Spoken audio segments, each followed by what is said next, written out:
It's time to learn how to tile. Before we move in here, I need to get my plumbing done. But before I get my plumbing done, I really want to get my tile in below the pressure tank and the hot water tank, because once those are in, I don't want to have to deal with them ever again. I literally just wired this for my electrical inspection, just disconnecting some things.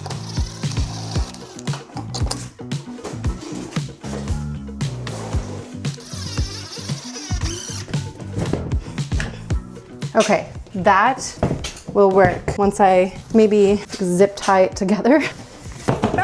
Okay, we're good. All right. I'm gonna use zip ties.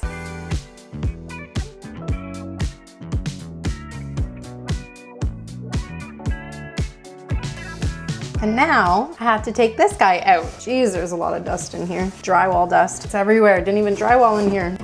This stops any other liquid from coming out. This guy doesn't spin, this guy doesn't spin. That guy spins. What?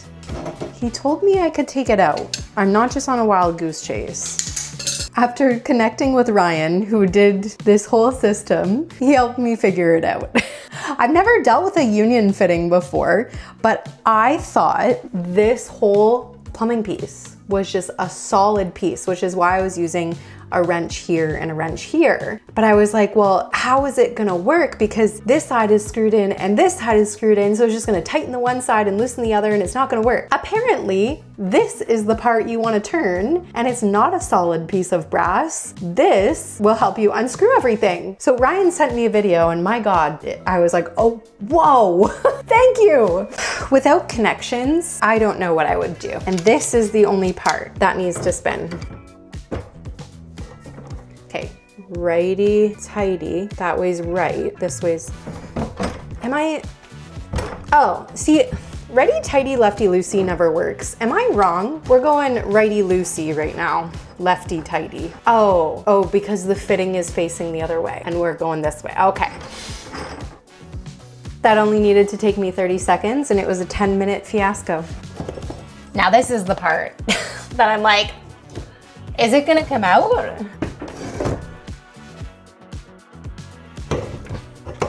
Ta-da! Now I can tile my floor.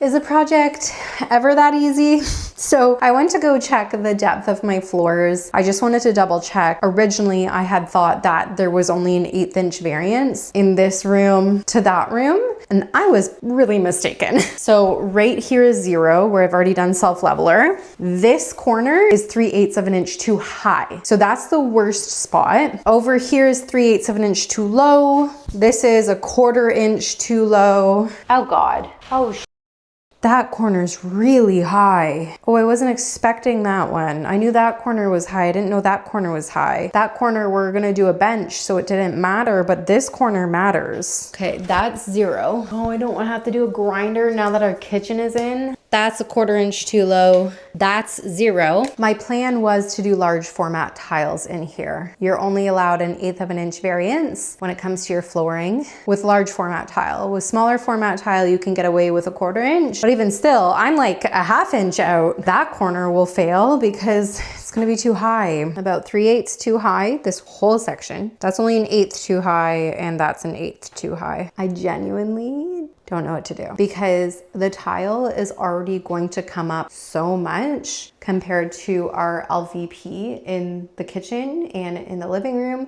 that I don't want it to come up an extra 3/8 even higher. So I guess I need to stop complaining and start doing, because man, I was gonna do the underlayment today. Now I have a whole operation to do.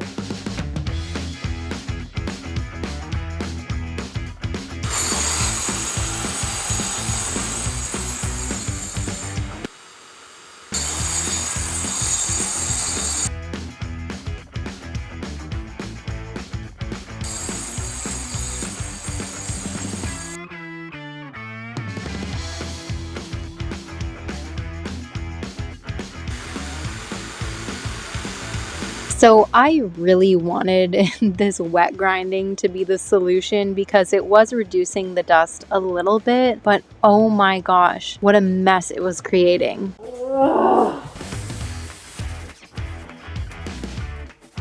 I genuinely just don't think this is worth it. Like, I don't even know what to do at this point. This is so wet. It's creating brand new concrete. How is this even a good idea?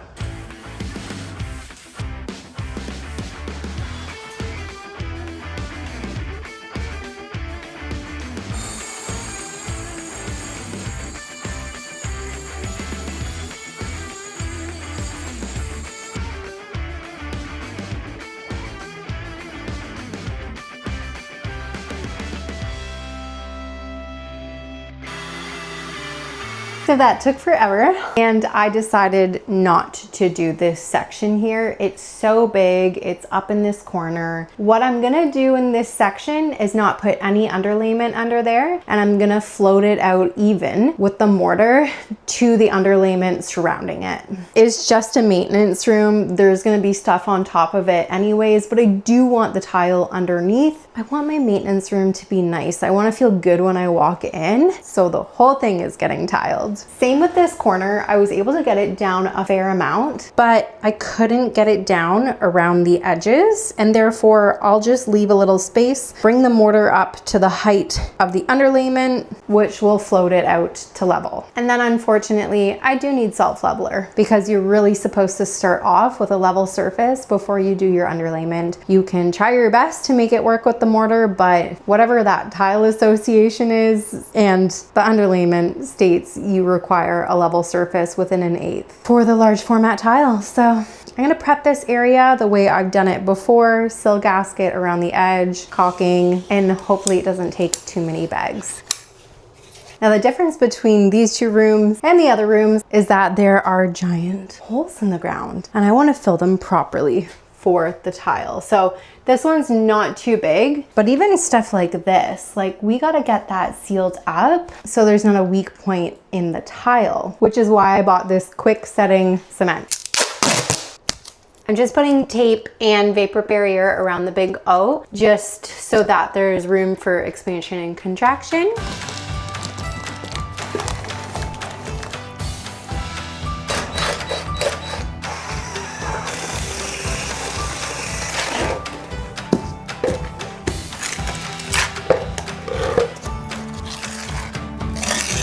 Honestly, what a pain. It's almost like the little spots are more difficult. After you do that, do this. Okay, so I got, and over here, does your brain ever get like this? Yeah, mine too. And that's why I've been using the app Calm. Calm is the #1 app for sleep and meditation, giving you the power to calm your mind and change your life. I know a lot of people who watch my videos are busy brains. We like doing stuff with our hands. We like working hard. But supposedly for people like me who get stressed when being still, meditation can be a huge benefit. And I'm noticing as the days pass on, going through guided meditations, it's becoming easier to just take that 5 to 10 minutes to breathe, to listen to inspiration, or before bed, listen to a sleep story to help me fall asleep. Because again, busy brain does not stop. There's no cookie cutter approach to mental health, which is why Calm offers a wide range of content to help you navigate the ups and downs of life. It includes programs to manage anxiety and stress, boost your focus, which yes, build healthier habits, and to take better care of your mental well-being. For my viewers, Calm is offering an exclusive offer of 40% off your Calm Premium subscription at calm.com/simpleliving. Go to calm.com/simpleliving for 40% off of unlimited access to Calm's entire library. That's calm.com/simpleliving. Same day and everything, we are gonna get the self-leveler in because there's no time to waste. It's dinner time, Cam's home. We're gonna get this done. Hopefully it's quick.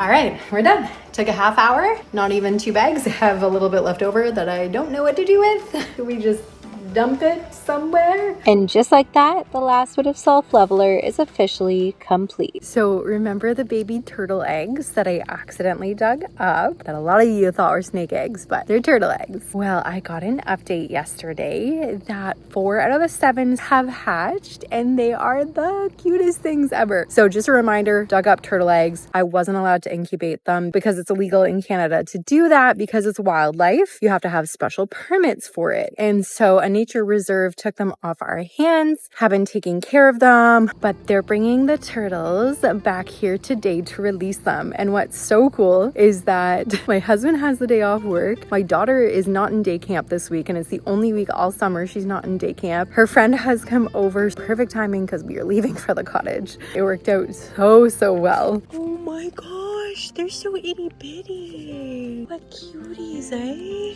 Oh, I don't think I've ever seen them that small. So that's like a little belly button that they have. And so we wait for that to heal all up and they can go in water. And then they sit in water for a day or two till they're all ready to go. And then bring them out to where their home is. Oh my gosh, they're so cute.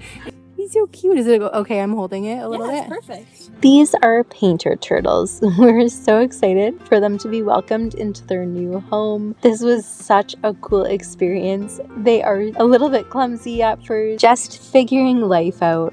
There you go. Oh, Good job. It's like I'm gonna chill at the bottom here and figure my way through. I named mine Cow Cow.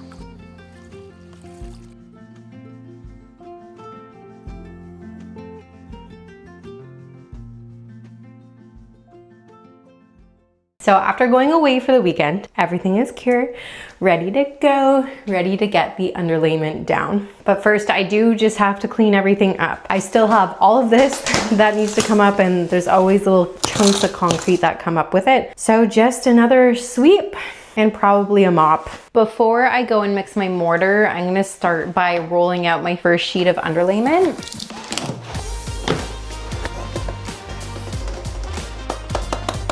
That didn't go over well with a straight edge. It just slipped everywhere.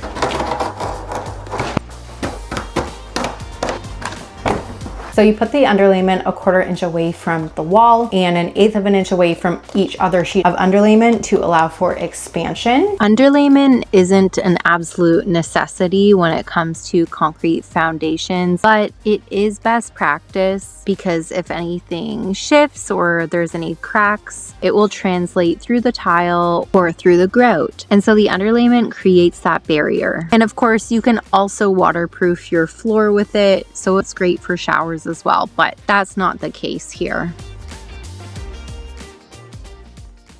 So I've refit and cut everything. I think it's just gonna make my life so much easier. And now it's time to do the mortar underneath the underlayment. Here goes nothing.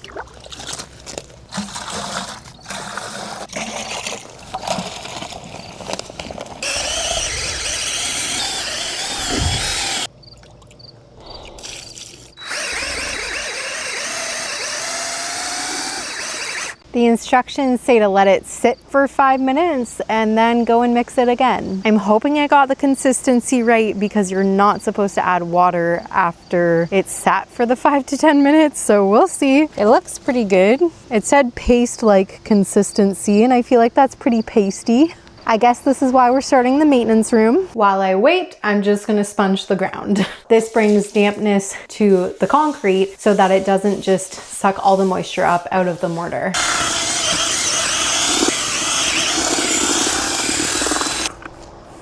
All right, well, I've never done this before, so there's a first for everything. I'm using my drywall knife to bring it out. I should probably, I don't know if I'm supposed to use my trowel, but oh my gosh, I'm already panicking.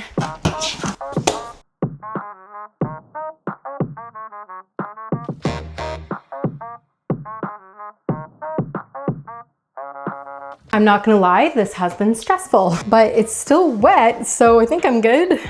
Ah, God. Ugh. I don't understand how I'm supposed to reach everything. And then you're to go around and push everything down.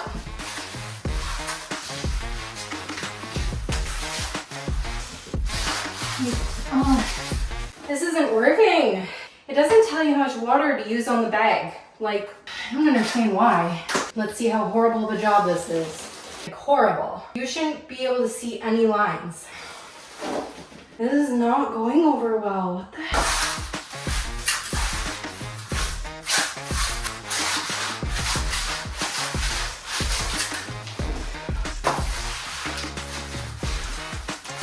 Like, was I supposed to put some down, then roll it out? And then put some down, and then roll it out? because it just dried so fast. And it's all peeling up.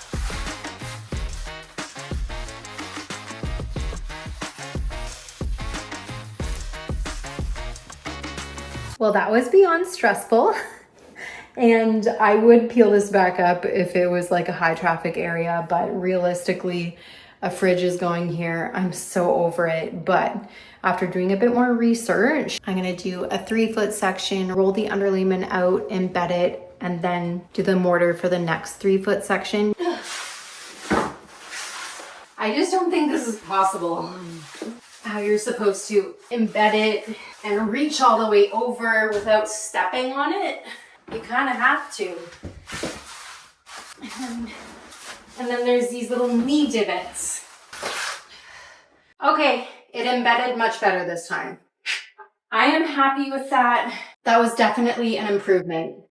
So I left everything last night because I couldn't get into this little corner without leaning on this, and I just decided, well, if I'm gonna have to do this in 2 phases anyways, I'm gonna go rest. So I have this little strip left to do here and this whole room. And I'm hoping it goes by a lot more easily, but I do think that I need my consistency of the mortar to be a little bit more runny, but I still just like, I'm figuring it out. And luckily I started in the maintenance room. But now the entryway, it does matter a little bit more. I think I made it maybe a little too runny. The ridges are still forming and not like collapsing on their own. Maybe I'm completely wrong. Maybe this is the perfect consistency. It just feels a bit more watery than peanut butter, but the peanut butter consistency was too dry.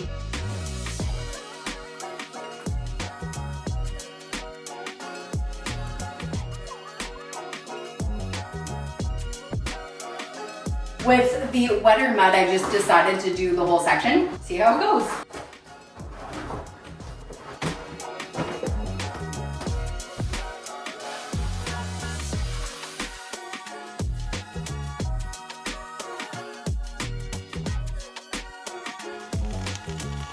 It's pretty good in the middle. Just have to get the edges. I feel like I'm figuring out the consistency, but I still don't know how to get it. I guess I just gotta like add a bit more powder, add a bit more water until I get it. But the underlayment is completely done drying. I'm sweating. It was stressful the whole time, but it's done. Welcome home, fridge and oven. Oh my God, this is heavy. Yeah. Are you going in? I guess. Okay. I think we need to get in and put it down. I think the bottom's falling out. Oh, it's fine. Just go. Okay. We're like almost there. Tell me when you're going down. Yep, down. That was so heavy. Remember one time where you were like, I think you're probably still stronger than me, Cam? And I just looked at you. Strong. Strong. And Maybe we drag it. you needed probably a dolly. That's what appliance guys do, is they have dollies. Yeah, well, we don't have a dolly. I know. Why don't we have a dolly? I guess Because you like to struggle. Struggling with Biata. and bitter with Cam. It suits me.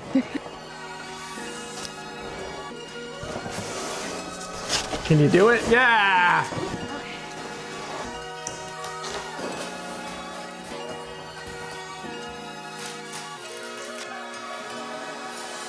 Woo! So much space. I could fit in there. So that's our ice maker. And Water line for something. yeah, water line for it. Wow. Oh, I really like it against the wood. That looks so good. It looks so good. I love the oven a lot. I knew this was going to be a thing, that there were going to be different whites over here. I'm just going to have to get over it. I just didn't want stainless steel, but this is fantastic and I wanted it matching the fridge. So when you see it all together, it looks good. It's official. We have our fridge and our oven, and although our kitchen's not complete, some trim missing around the pantry and the toe kick, we have some working appliances. I'm so thankful we got to bring them in before starting to tile. I have everything now. I just bought a wet saw, all the tile, all of the leveler pieces, blades, different little things. I've been trying to figure out a plan of action all morning because I want this room to be the room that is the most centered. The maintenance room doesn't matter as much, which means I want to start with this room. The issue is I can't start in here and then work my way back unless I do this in multiple days. And maybe it's gonna take me 3-4 days to do the tile in here. I hope not.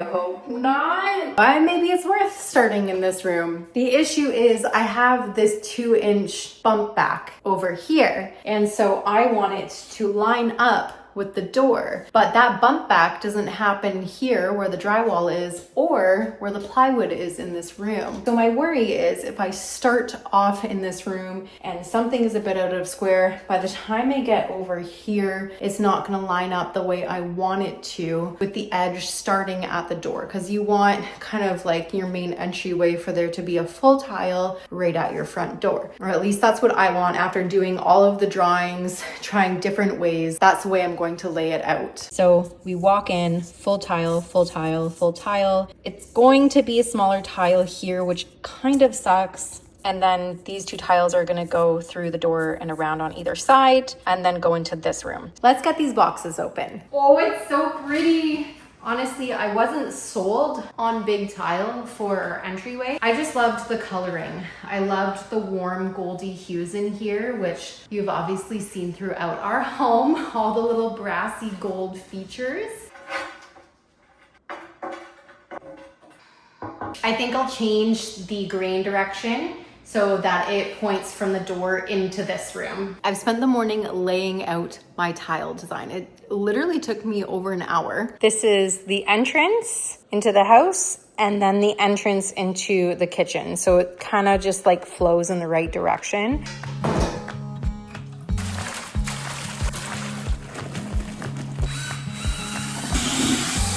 I think I'm getting better at the consistency of this. You want it to form something but flop, not be like a stiff peak. Hopefully this is good. I'm gonna let this sit for 10 minutes before mixing again. So my plan of action is to actually start at the door. I know you're supposed to start in the center of the room, but I want 2 full tiles at the beginning of the door. And I'm gonna get this all measured out right now. Measuring from multiple different points to find the center of the room. I'm gonna do a dry layout, see how things look. The room isn't square, and I think this is what makes a tiler's job really tricky, because you have to make things look square. Although I'm not waterproofing this floor entirely, it's not a shower pan, it's not as necessary, I'm still gonna apply this because this also helps reduce cracking with shifting. And with these holes, it's important to go multi-direction so that you're filling, I think it's like 95%.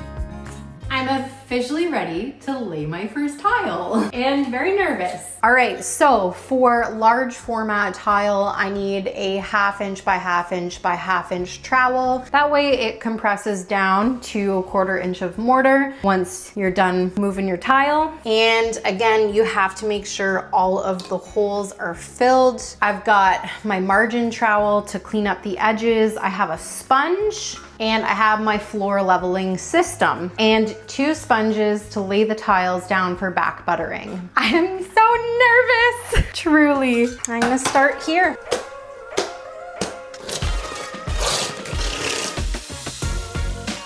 And again, troweling in one direction and keeping your trowel at a 45-degree angle.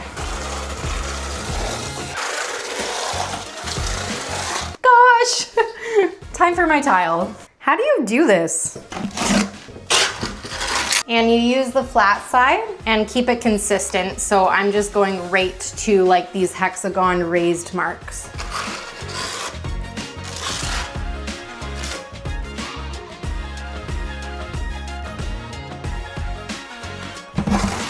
Take off the excess so that it's even across all the tiles that you do. The back has been buttered. Oh gosh. And time to collapse the mortar. You do this by placing it down and pushing it, or giving it a little bit of a wiggle. And then you also need to make sure you're cleaning up the mortar off the edges so it's easier to grout later on.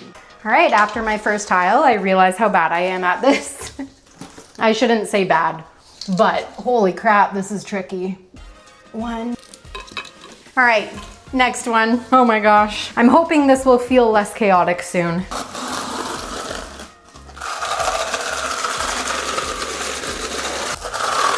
Again, placing the tile about a ½ inch away from where it needs to be and then pushing it over to collapse the mortar. Oh my gosh, I got so much. I got so much mortar in there, frig. Holy crap, that's a lot. Wow, that's gonna suck to clean out.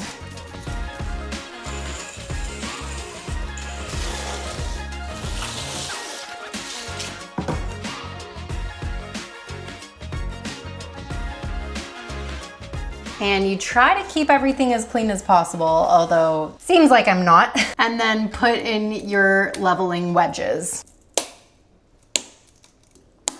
Starting to learn how to tile has been quite the process. The mortar is messier than I thought it would be. I'm still getting stuff in between. It's a completely different consistency than drywall mud. And I have to remind myself, learning a new trade is hard. Gosh, snap right off. God, everything I do feels stressful today. Lesson learned, not too much pressure. There is always something to learn, especially when doing DIY, especially without a second set of hands with someone who knows how to do it alongside you. There's only so much watching some YouTube videos can do that real life experience can't give you. Oh my goodness, it just gets so messy. And collapse. Now that I have these 4 set, I can do this guy and then work into that room. Okay, I gotta set everything and try my first cut ever. But I am so sorry to do this to you. You're gonna have to tune in next week to see the final product of the tile completely installed, because I'm not a magician. All right, it's chipping. Because these videos take me at least 20 hours to edit, and this is already a really long one. Tune back in next week to see how it goes. Thanks so much for being here. Remember to subscribe, like, comment, and I will see you next week. It snapped right at the end.